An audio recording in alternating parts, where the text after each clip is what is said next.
استخارے کا معنی ہے خیر طلب کرنا، پروردگار سے دعا کرنا کہ جہاں پر عقل انسانی عاجز آ جائے وہاں سے اپنے پروردگار سے مشورہ کرنا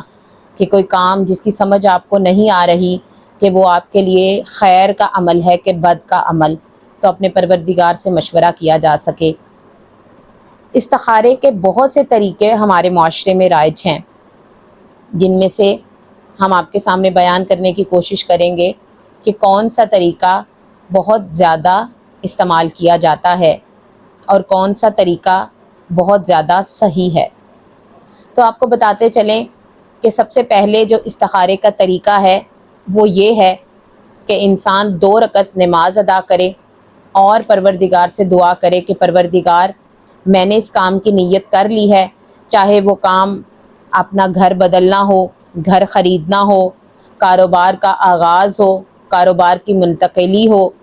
کسی دوسری جگہ پر شفٹ ہونا ہو، شادی بیاہ ہو، یا اپنے بچے کی تعلیم کے متعلق کوئی سوچ ہو۔ بس پروردگار سے دعا کریں کہ پروردگار میں نے اس کام کا ارادہ کیا ہے، میری تجھ سے دعا ہے کہ تم میرے لیے اس کام کو باعث خیر بنا دو۔ دوسرا طریقہ جو بہت عام ہے وہ یہ ہے کہ 2 رکعت نماز استخارہ ادا کیجئے، بالکل نماز فجر کی طرح، لیکن اس کی نیت یہ ہوگی کہ نماز استخارہ پڑھتا یا پڑھتی ہوں قربتاً الی اللہ۔ جب آپ نماز ختم کر چکیں تو پروردگار کو اس کے اسماء حسنیٰ کا واسطہ دیجئے کہ پروردگار تو ستار العیوب ہے، تو غفار الذنوب ہے،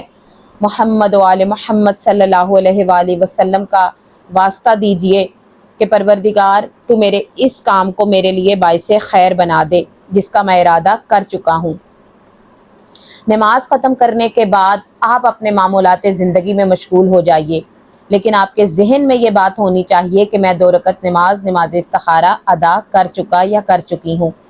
اس کے بعد آپ کا دل یا آپ کا ذہن جس طرف جائے، اگر مثبت طرف جا رہا ہے، مثبت سوچ دے رہا ہے، اس کام کے متعلق اچھی وائبز آ رہی ہیں، تو اس کا مطلب ہے کہ آپ کا استخارہ ہاں میں آیا ہے۔ لیکن اگر آپ کا ذہن منفی طرف جا رہا ہے یا اس کام میں آپ کے لیے وہم پیدا ہو رہا ہے، تو اس کا مطلب ہے کہ وہ کام آپ کے لیے بہتر نہیں ہے، آپ کا استخارہ نا میں آیا ہے۔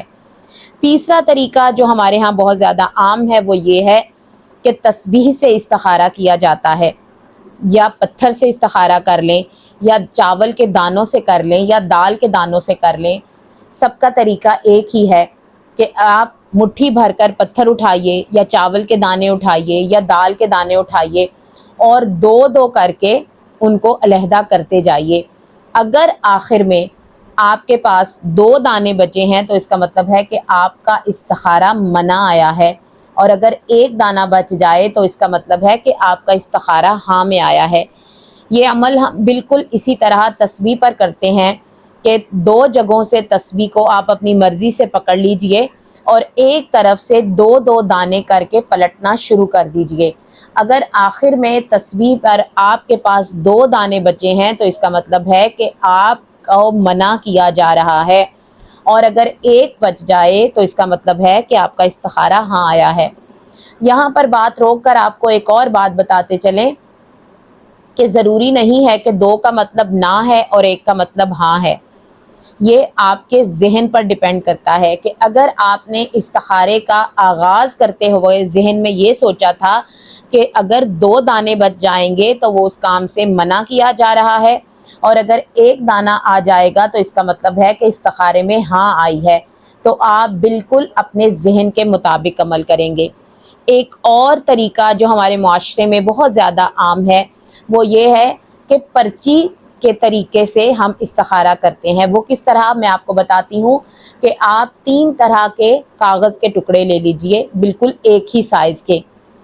آپ ایک ٹکڑے پر ہاں لکھیے، ایک ٹکڑے پر نہ لکھیے، اور ایک ٹکڑے کو بالکل خالی رہنے دیجئے۔ آپ اس کو ان تینوں ٹکڑوں کو اپنی جائے نماز کے نیچے رکھیے اور 2 رکعت نماز استخارہ ادا کیجئے، اور پروردگار سے خیر کی طلب کی دعا کیجئے، اور ایک ایک کر کے اس پرچیوں کو باہر نکالیے۔ اگر ہاں کی پرچی باہر آئے گی تو اس کا مطلب ہے کہ آپ کے استخارے میں ہاں آئی ہے، اور اگر نہ آئے گی تو اس کا مطلب ہے کہ آپ کو منع کیا جا رہا ہے، اور اگر خالی پرچی پہلے باہر آ جائے تو اس کا مطلب ہے کہ ابھی فی الحال آپ اپنے ارادے کو ترک کر دیجئے،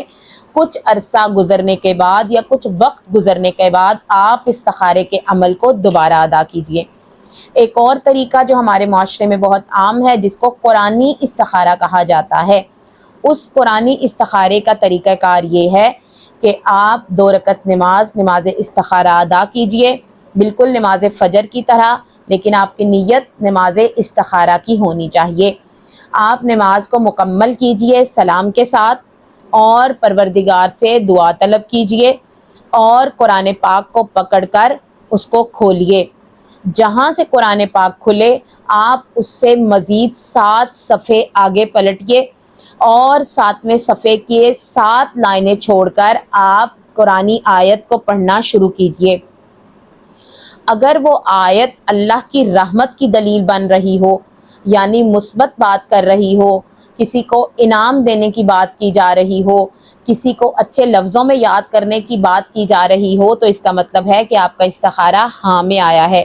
اور اگر وہاں پر وہ آیت کسی کو دیے گئے عذاب کی بات کر رہی ہے، کسی کی کردار کشی کی جا رہی ہے، کسی کو کسی بات سے روکا جا رہا ہے، تو اس کا مطلب ہے کہ قرآن پاک کے ذریعے جو استخارہ آپ کر رہے ہیں اس میں آپ کو منع کیا جا رہا ہے۔ تو آپ کو یہاں پر ایک اور بہت ضروری بات بتاتے چلیں کہ کیا ضروری ہے کہ اگر استخارے میں ہاں آ جائے تو واجب ہے کہ ہم اس پر عمل کریں، یا اگر منع آ جائے تو واجب ہے کہ ہم اس منع پر عمل کریں؟ تو آپ کو بتاتے چلیں کہ ایسا کرنا بالکل بھی ضروری نہیں ہے۔ اگر کوئی ایسا استخارہ جس میں منع آ جائے اور آپ دیکھ رہے ہوں کہ وہ کام آپ کے لیے باعث برکت بھی ہے، آپ کے لیے آسانی پیدا ہوگی، آپ وہ کام کرنا چاہتے بھی ہیں، تو آپ کیا کریں گے کہ صدقے کی مدد لیں گے، صدقہ دیجئے اور اپنے عمل کو انجام دیجئے۔ اور اگر ہاں آ جائے اور آپ اس کام کو کرنا نہیں چاہتے تو ضروری نہیں ہے کہ استخارے کی وجہ سے آپ اس عمل کو ضرور کریں گے، بلکہ صدقہ دیجئے، اور اگر آپ وہ عمل نہیں کرنا چاہتے تو نہ کیجئے۔ پروردگار ہمارے تمام معاملات میں آسانی پیدا فرمائے اور اپنی مدد سے ہمیں منور فرمائے۔ الہی آمین۔